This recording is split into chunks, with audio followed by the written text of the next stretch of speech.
Mesdames, Messieurs, bonsoir et bienvenue dans ce journal. Le président de la République, par intérim, a effectué jeudi et vendredi dernier une visite d'amitié au Burkina Faso, au Bénin et au Nigeria. Dans ces différents pays, le professeur Diankounda Traoré, vous vous en souvenez, a élevé les chefs d'État à la dignité de Grand Croix de l'Ordre national du Mali. En marge de la cérémonie du Nigeria, nos envoyés spéciaux Aruna Diarra et Mamari Kone se sont entretenus avec l'ambassadeur du Mali au Nigeria, Mahaman Amadou Maïga, nous parle ici des efforts consentis par le Nigeria. Depuis l'éclatement de la crise, le Nigeria s'est beaucoup investi du côté du Mali dans les différents volets, que ce soit au niveau de la solution de la crise au niveau institutionnel qu'au niveau sécuritaire. Bon, en ce qui concerne le niveau institutionnel, le Nigeria est co-médiateur avec le Burkina dans le cadre de la crise du Mali. Donc ils ont beaucoup contribué à la solution de la crise. Au niveau sécuritaire, ils ont également beaucoup contribué au niveau de la CEDEAO pour la mise en place de la MISMA, dossier qu'ils ont défendu tant au niveau de l'Union africaine qu'au niveau des Nations Unies, ce qui a permis la mise en place de la MISMA. Et ils ont contribué à hauteur de 1200 éléments de troupes, avec la transformation de la MISMA en MINISMA. Et également, ils ont également un contingent de 850 éléments actuellement au Mali.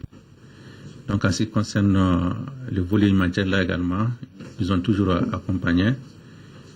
Au niveau de l'assistance humanitaire, ils ont apporté une assistance de l'ordre de 2 millions de dollars. Également pour étaper nos casernes, ils ont fait une contribution de 5 millions de dollars.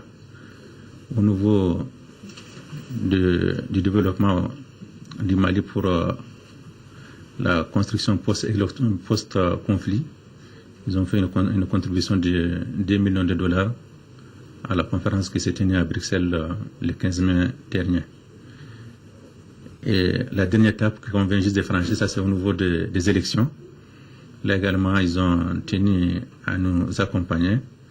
Ils ont fait une contribution en nature, ça c'est 22 véhicules 4x4. Je crois que vous avez suivi ça. La livraison a été faite au Mali avec 1 million de dollars et du matériel informatique. La réconciliation est en marche au sein de l'armée malienne, je vous le disais dans les titres. En effet, les forces armées et de sécurité se sont retrouvées cet après-midi à Kati pour réaffirmer à nouveau leur unité et leur souci commun à défendre l'intégrité territoriale de notre pays. C'était au cours d'une cérémonie présidée par le président du comité militaire de suivi de la réforme des forces de sécurité et de défense. Le général Amadou Aya Sanogo a invité ses frères d'armes au respect des normes et de la hiérarchie militaire, condition indispensable selon lui pour bâtir une armée républicaine et responsable. Nous reviendrons sur cet élément au cours de ce journal ou dans nos éditions de demain. Le monde a besoin de plus de reconnaissance à l'action humanitaire.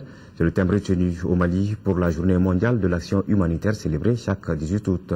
À cette occasion, le ministre de l'économie et de l'action humanitaire a adressé un message à ses compatriotes. Nous vous proposons ce message du ministre Mamadou Namori Traoré au micro de Ba Traoré. En cette journée de l'aide humanitaire, je voudrais attirer l'attention de toutes et de tous sur le fait que l'action humanitaire n'est pas notre finalité. Il nous faut dès à présent travailler à la résilience pour que très rapidement nos populations en détresse puissent retrouver le chemin de la production et de la réinsertion socio-économique. C'est le sens qu'il faut donner au protocole d'entente avec le gouvernement et énergie du Mali pour fournir gratuitement de l'électricité pendant 3 mois aux 3 régions du nord de notre pays. Outre la sécurité, fondement de tout développement, cela permettra aux opérateurs économiques et notamment les banques de reprendre leurs activités, à l'administration de se mettre au travail afin de fournir aux populations si éprouvées les prestations de qualité qui leur ont si longtemps manqué. Encore une fois, la solution à nos difficultés nous incombe.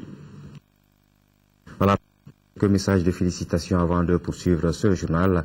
Message de félicitations du président de la République populaire de Chine, Xi Jinping, à son Excellence M. Ibrahim Boubacar Keïta, président de la République du Mali. Excellence, c'est avec un grand plaisir que j'ai appris la nouvelle de votre élection à la magistrature suprême du Mali. Je tiens à vous exprimer au nom du gouvernement et du peuple chinois ainsi qu'à mon nom personnel mes chaleureuses félicitations. Je suis convaincu que le gouvernement et le peuple malien sauraient, grâce à votre conduite, s'unir comme un seul homme et créer une nouvelle perspective de stabilité et de développement au Mali malgré les nombreux défis et difficultés. La Chine et le Mali sont liés par une amitié traditionnelle profonde. Le Mali est considéré par la Chine comme un ami à toute épreuve et un partenaire de coopération important. Depuis l'établissement des relations diplomatiques il y a plus d'un demi-siècle, les deux pays s'en tiennent à une relation caractérisée par l'égalité et l'entraide et les fruits de leur coopération. Tous azimuts bénéficient aux deux peuples hautement attachés au développement des relations sino-maliennes. Je suis prêt à travailler de concert avec vous pour approfondir l'amitié traditionnelle sino-malienne et élargir activement notre coopération pragmatique afin de porter nos relations bilatérales à un niveau plus élevé, signé Xi Jinping, président de la République populaire de Chine. Et puis cet autre communiqué, l'Union pour la démocratie et le développement UDD félicite son Excellence Elhadji Ibrahim Boubacar Keïta pour sa brillante élection à la magistrature suprême. L'UDD saisit cette occasion pour remercier ses militantes, militants et sympathisants ainsi que l'ensemble du peuple malien pour la grande mobilisation et la maturité d'esprit dont ils ont fait montre. Malgré le démarrage difficile de la campagne agricole 2013-2014, les résultats sont prometteurs et la mauvaise répartition des pluies n'aura aucun impact sur la production agricole si la pluie continue à un rythme soutenu jusqu'en octobre. C'est l'avis des spécialistes et de certains paysans rencontrés ce matin au cours d'une enquête menée par notre équipe de reportage dirigée par Abdraman Maïga. La campagne agricole 2013-2014 semble prometteuse. Elle commence déjà à porter fruit. Pour confirmer la véracité de cette information, il vous suffit juste de vous rendre à la zone aéroportuaire de Bamako-Sine. Elles sont nombreuses, ces femmes, que nous avons rencontrées en provenance des champs avec sur leur tête des sacs ou des choux remplis de maïs. Pour en arriver là, la tâche n'a pas été du tout facile pour les paysans. Le blé n'a pas donné près de Bamako. En ciment, vraiment, on a eu des difficultés. Ça n'a pas bien marché, quoi. On a des problèmes à cause de la pluie. Bon, souvent, ils peuvent avoir au maximum 15 jours, on ne pleut pas. Donc c'est aussi une difficulté pour nous. Pour cette campagne, le gouvernement du Mali table sur une production céréalière de plus de 7 500 000 tonnes contre 6 millions en 2012. Pour le coton, la prévision attendue est de 520 000 tonnes contre 453 000 en 2012. Un ensemble de résultats qui peut être atteint si les précipitations se poursuivent normalement jusqu'en octobre. Avec le rythme actuel de la pluviométrie, je pense qu'il y aura plus de peur que de mal. Aujourd'hui, nous sommes déjà en termes de riziculture, on est à 48% de nos objectifs. Bon, pour les cultures, les céréales sèches, nous avons déjà dépassé nos objectifs parce que à ce niveau, nous sommes environ à 103% de nos réalisations. Et le coton aussi, on est à 5414 hectares, soit à peu près 94% des prévisions. Pour accompagner les paysans à combler le retard dû à l'installation tardive des pluies et à leur mauvaise répartition, des mesures ont été envisagées par le gouvernement. En plus de la subvention des engrais et du maïs hybride, la campagne agricole 2013-2014 bénéficie également des apports de Mali Météo à travers son opération pluie provoquée. Cette initiative, débutée le 30 juillet dernier, fait des résultats fort appréciables sur le terrain. À la date d'aujourd'hui, nous avons une situation qui s'est nettement améliorée, mais qui n'atteint pas le niveau de l'année dernière. Et la plupart des producteurs, notamment la population de Bamako, on a comme repère la campagne passée. Donc ça, c'était vraiment une campagne exceptionnelle. Les pluies étaient régulières, bien réparties, et on n'a pas connu beaucoup de cas d'inondation l'année dernière. Et cette année, je pense qu'au rythme auquel la pluviométrie s'installe, nous pourrons vraiment atteindre nos objectifs. Avec une situation phytosanitaire et acridienne calme dans l'ensemble, les paysans doivent suivre les recommandations de l'encadrement. En cas de problème, ils doivent informer les services compétents du ministère de l'Agriculture. Retour à l'actualité nationale. La route nationale 7 reliant Sikasso à Bamako a encore fait des victimes. Une collision entre un car de transport de voyageurs et un camion de transport de marchandises s'est produite hier soir, faisant de nombreux morts et des blessés graves. Compte rendu de Sekou Konaté. Il était 20h ce samedi lorsque cet accident mortel se produisait suite à une collision entre un car de la compagnie Diallo Transport en provenance de Bamako et un gros porteur en partance. C'était dans le village de Campiasso, à 25 km de Sikasso. Le car de Diallo Transport, il y avait un car qui le précédait. Donc il a fait un dépassement de ce car. Et le camion qui venait de descendre une pente, et ils sont rencontrés au niveau du camion qui était en stationnement. Et le chauffeur du car de Diallo Transport, ne pouvant rien faire, est obligé de rentrer en troisième position. Et je ne sais pas, vous êtes allé sur le terrain, vous avez compris que il y a tout le flanc du car côté gauche qui a été carrément arraché par le fait qu'il est rentré en troisième position. Le bilan, il est lourd. Nous avons reçu 19 blessés et 5 corps, 5 décès. Donc c'est 24. Parmi les 19 blessés, il y a 6 cas graves. Cependant, ils ont tous été pris en charge. Tous les blessés ont reçu les médicaments et les soins appropriés dans l'immédiat. Aussitôt informés, malgré l'heure tardive, les autorités administratives et politiques se sont transportées à l'hôpital pour apporter soutien et condoléances. Je pense que chacun a une responsabilité dans ça, parce qu'il n'y a pas de raison quand même qu'à 15 km d'ici, ces camions durent en stationnement dans une position irrégulière. Donc nous ne pouvons que convier tout le monde à la vigilance, les services de sécurité qui sont chargés quand même de la sécurité de la route, les responsables des véhicules, les transporteurs, les chauffeurs, tout le monde à la vigilance pour quand même nous épargner de tels scénarios. La route nationale 7, aujourd'hui en parfait état, mérite vigilance et discipline de la part des usagers. Et le bilan est revu à la hausse, avec désormais 7 morts selon la gendarmerie. Voilà, prudence donc sur les routes, surtout en cette période de pluie. La gestion de l'école en mode décentralisé, le sujet était au centre d'un cadre de concertation entre responsables des collectivités décentralisées de Kolondiéba et les partenaires de l'école dans la région de Sikasso. La rencontre initiée par le centre d'animation pédagogique de Kolondiéba avec l'appui financier de l'ONG Gamina et vise à renforcer les capacités des acteurs impliqués dans la gestion de l'école en mode décentralisé. Compte rendu de Daouda Diakité.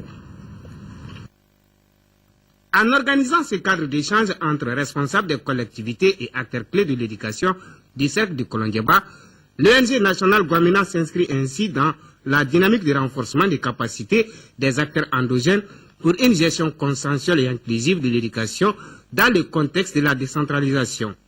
Vous savez que dans le cadre de Kolondiéba, les résultats des DF ne sont pas du tout fameux. Nous sommes à moins de 5%.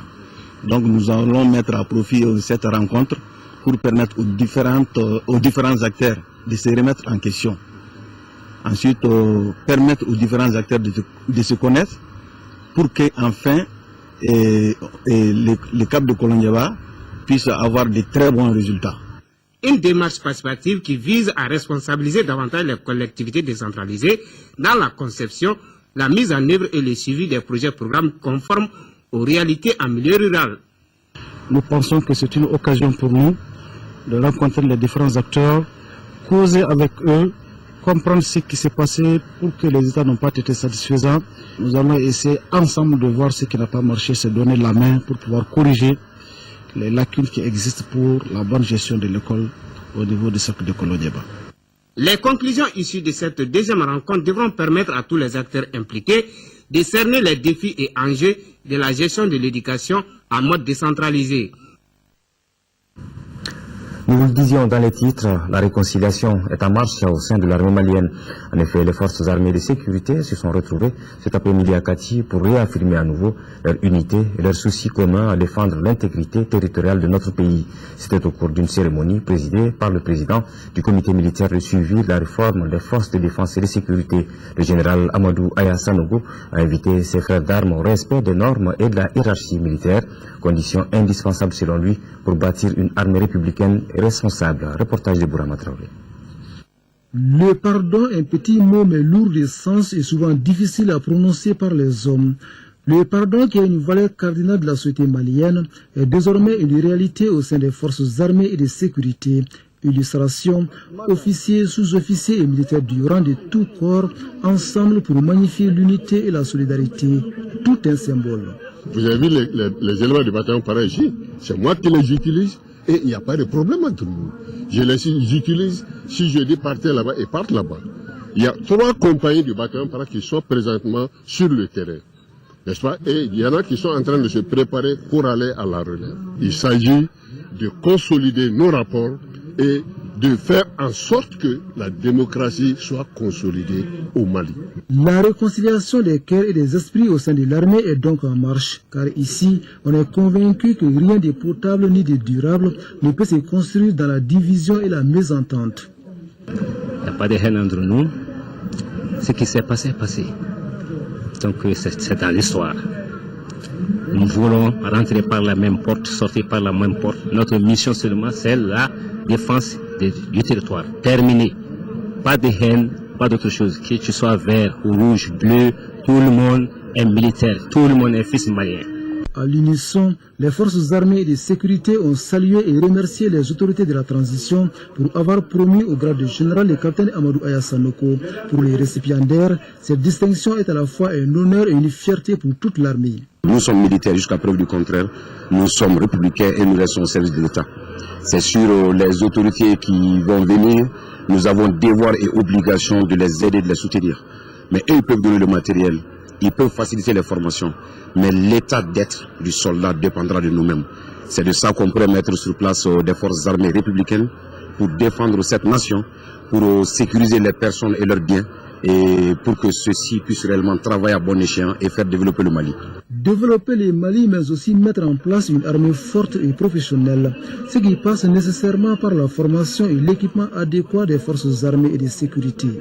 Comme le martèle bien un écrivain français, pardonner est une action plus noble et plus rare que celle de se venger. Sport, basketball, à présent, finale de la Coupe du Mali. Les finales de la Coupe du Mali, donc, de basket ont été jouées hier après-midi au Palais des Sports du stade du 26 mars, c'est le Djoliba Asiandam. Le stade malien à messieurs qui ont remporté les trophées en battant respectivement le stade malien 65-60 et l'AS Police 64-54. C'était en présence du président de la République par intérim, des membres du gouvernement et de plusieurs personnalités. Reportage de Assa Soumaré. Joué sur le tard suite à un programme international extrêmement chargé, les finales de la Coupe du Mali de basket édition 2013 ont opposé Stade malien Djoliba Athletic Club en dames et AS Police Stade malien en messieurs avec un soupçon de revanche et des duels très attendus. Nous avons reçu 2 finales jouées dans la très grande sportivité sous la présidence du professeur Djonkouda Traoré, président de la République par intérim. Après le coup d'envoi symbolique, un début très difficile pour les rouges du Djoliba et les dames du stade dans une plus grande disposition technique ont pris le match à leur compte. Dominant leurs adversaires dès les 3 premières minutes de jeu, 7-0, Fatmata Baraïwe et ses coéquipières mènent le premier quart, 12-4 avant de boucler la pause avec un écart de 6 points, 27-21. De retour sur le plancher, les 2 formations optent pour le pressing. L'expérience des stadistes permet de bousculer sérieusement les Djolibis, mais les protégés de l'entraîneur Mohamed Salia Maïga utilisent leur fougue juvénile à l'image de l'international cadette Djeneba Ndiaye qui devient le bourreau des stadistes. 47-40 pour le Djoliba à l'avant-dernier acte. Au temps de la vérité, la fatigue aidant les champions en titre, les rouges en profitent et vont tuer le suspense pour gagner 65-60, soit une différence de 5 points. Chez les messieurs, le choc AS Police en jaune, Stade malien a tenu toutes ses promesses. Dès le coup d'envoi, les 2 formations optent pour la victoire, mais l'AS Police a l'avantage des 10 premières minutes, 16-10. À l'entame du deuxième quart, les Bleus du stade commencent à poser des problèmes aux policiers. Mais grâce à leur combativité, ils sont maîtres du jeu à la pause 27-21. Si les policiers ont fait la course pendant les 2 premiers quarts-temps, les stadistes, eux, n'ont pas dit leur dernier mot. Ils vont prendre bien la situation en main et ne lâcheront plus prise, même si les policiers mettront un point d'honneur à vendre chèrement leur peau. 46-38 pour le stade au 3e quart-temps. Le stade imprime un rythme de jeu pour s'imposer devant ses militaires très volontaires et il a fallu toute la panache des pivots stadistes pour enlever le gain de la partie 64-54. Ainsi donc, le Djoliba Dame et le stade malien garçon s'adjugent les trophées Coupe du Mali des mains du professeur Dionkouda Traoré, président de la République par intérim. Voilà, comme promis, on reparle athlétisme avec les championnats mondiaux qui viennent de prendre fin en Russie. Et comme on s'y attendait, le sprinter jamaïcain Usain Bolt a su planter tous ses adversaires sur les 100, 200 mètres et le relais 4 x 100 mètres et devient le roi du sprint mondial. Al-Jumatina. Bolt, supersonique, pour aller rajouter une médaille d'or. 37-37, il ne va pas encore des championnats, mais la médaille d'or n'échappe pas à la Jamaïque. Les lampions sur la 14e édition des championnats mondiaux démarrés le 10 août se sont éteints ce dimanche. À l'issue de la compétition, un homme a fait parler de lui, le Jamaïcain Usain Bolt. Au sommet du sprint planétaire depuis 2008, le Jamaïcain vient de marquer de son empreinte les mondiaux de Moscou. Après son sacre sur les 100 et 200 mètres, il vient de réécrire une autre page de sa riche et grandiose carrière, en permettant à son pays de remporter le relais 4 x 100 mètres en 37 secondes 36. Face aux Américains impuissants qui n'ont fait que constater les dégâts. À 27 ans, Usain Bolt rejoint le panthéon des champions du monde avec 8 médailles d'or. Et d'ores et déjà, on peut dire que le sprinter jamaïcain a la possibilité de devenir l'athlète le plus titré de toute l'histoire des mondiaux, en dépassant les Américains Carl Lewis, Michael Johnson et Allyson Felix. Ankadje Kabin Kilema, c'est le titre phare de l'album sur lequel l'artiste Tchekura Kone travaille actuellement. Il appelle ainsi à la paix. Celui qu'on appelle Aziz Wonder a croisé la musique reggae et le mouvement Rastafari lors de ses nombreux voyages. Le mélange de reggae et de musique traditionnelle est son style qu'il appelle Body Soda. Voici un dossier sur cet artiste, dossier réalisé par Cheikh Omar Sangari. Supiri yo yiri, dion karana o yade, yade ya yirme, yinakinya. Yo yiri! Région de Sikasso, cercle de Kadjolo, village de Fou. C'est ici qu'a vu le jour un des icônes du reggae malien, du nom de Tchekura Kone. À l'époque, le Mali vivait la ferveur de son accession à l'indépendance. Celui qu'on appelle Aziz Wonder a d'abord commencé par les rythmes folkloriques du terroir malien, jusqu'à son arrivée au groupe Apollo Jazz de Yamoussoukro en Côte d'Ivoire.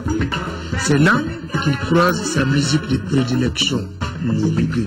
Déjà, 78, 77, je suivais un orchestre qu'on appelait Apollo Jazz à Yamoussoukro, Côte d'Ivoire. Et puis ensuite, dans ce même orchestre-là, il y avait des Ghanéens musiciens reggae qui sont venus signer un contrat avec l'orchestre. Donc à partir de là-bas, les Apollo Jazz, directement, moi j'ai embrassé le reggae à partir de là, quoi. Aziz Wonder a voyagé de par le monde. Il a même séjourné en Jamaïque de 1984 à 1989. À sa passion pour le reggae vient s'ajouter son adhésion au mouvement Rastafari. Un Rastaman doit être bon, gentil, sociable, aimer son prochain. Après son périple mondial, le ghettoman revient au pays pour développer un reggae particulier, alliant les rythmes et harmonies traditionnelles mandingues au roots, rock, reggae des Caraïbes. Ce qu'il appela le reggae Body Soda. Bo comme Boyiri, une danse de Sikasso, Di comme Didadi de Bougouni, So comme Sogonikou ou Da comme Dansa de Kai. Dans son nouvel album attendu en octobre, Aziz Wonder appelle les Maliens à la retenue. Peace and love. Moi je dis, en Bamara, au Haklimo Kamiri, Haklinda Kamiri. Parce que, si tu veux, nos aïeux en Bora Mourmoula, ils ont tous œuvré, ils ont tous aimé ces Mali-là, dans le patriotisme. Et si tu vois, aujourd'hui, la division, la guerre un peu partout, je demande seulement, dans cet album, il y a un titre que j'appelle Angadien Kabentelema. Angadien Kabentelema, Malikoina. Angadien Kabentelema, Malideoyo. Anga Malibaite Nason, Katila Abada. Anga Malibanie, Mabashi Jamanae. Tchekura Kone a 4 albums à son compteur, dont Chama Chama, Geleya, Troubleman et Tcheba et Babemba. Ses nombreux voyages l'ont rendu sage et il sait transmettre la force de son expérience à travers les paroles de ses chansons.